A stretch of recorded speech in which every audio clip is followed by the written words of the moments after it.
recognized. February 26, 2020, House Armed Services Committee, General Mark Milley. We know we're not going to defeat the Taliban militarily, and they're not going to defeat the government of Afghanistan militarily.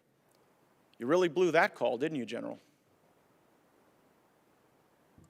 I believe that that was an issue of strategic stalemate, and that if we had remained in Afghanistan with the advisory levels of effort, then the government of Afghanistan. Well, that's an interesting Afghan answer to a security question. It's forces- just not one I asked. You spent more time with Bob Woodward on this book than you spent analyzing the very likely prospect that the Afghanistan government was going to fall immediately to the Taliban, didn't you? Not even close, Congressman. Oh, really? Because you said right after Kabul fell that no one could have anticipated the immediate fall of the Ghani government. When did you become aware that Joe Biden tried to get Ghani to lie about the conditions in Afghanistan?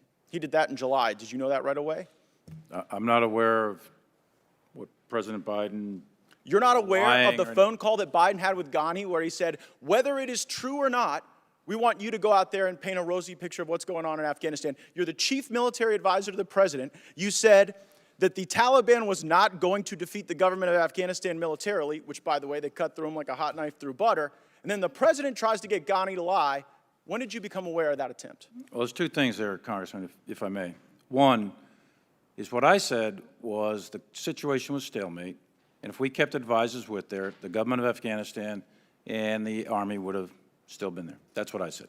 Whether that's right or wrong, I don't know. But it seems wrong now with well, the Taliban in we control. withdrew all I have a the question we for withdrew all the Secretary advisors. Austin. Secretary Austin, are you capable of assessing whether another has the will to fight?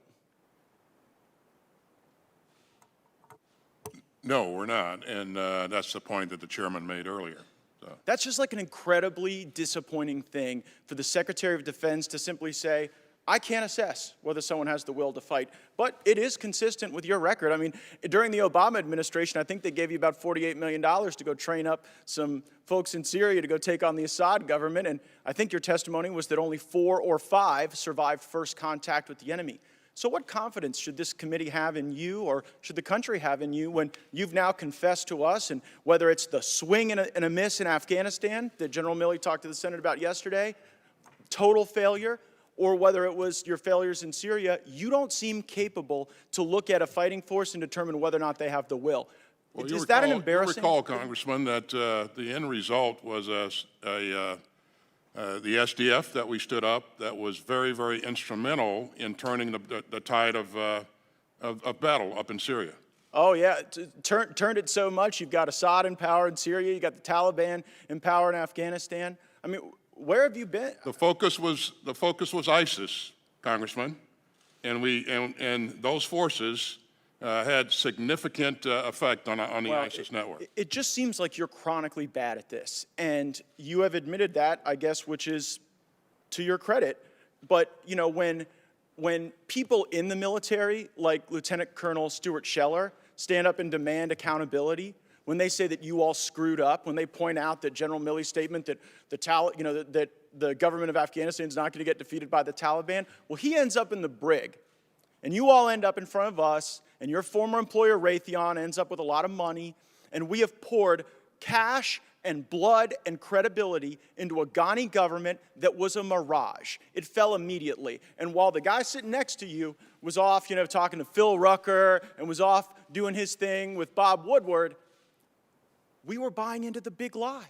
The big lie that this was ever going to be successful and that we could ever rely on the Afghanistan government for anything at all. General Milley, you kind of gave up the game earlier when you said you wanted to address elements of your personal conduct that were in question. We're not questioning your personal conduct. We're questioning in your official capacity going and undermining the chain of command, which is obviously what you did. You've created this whole chain of communication narrative. Did not undermine the chain of command in yeah, any manner, you did. shape, or form. You absolutely did. And it Did not.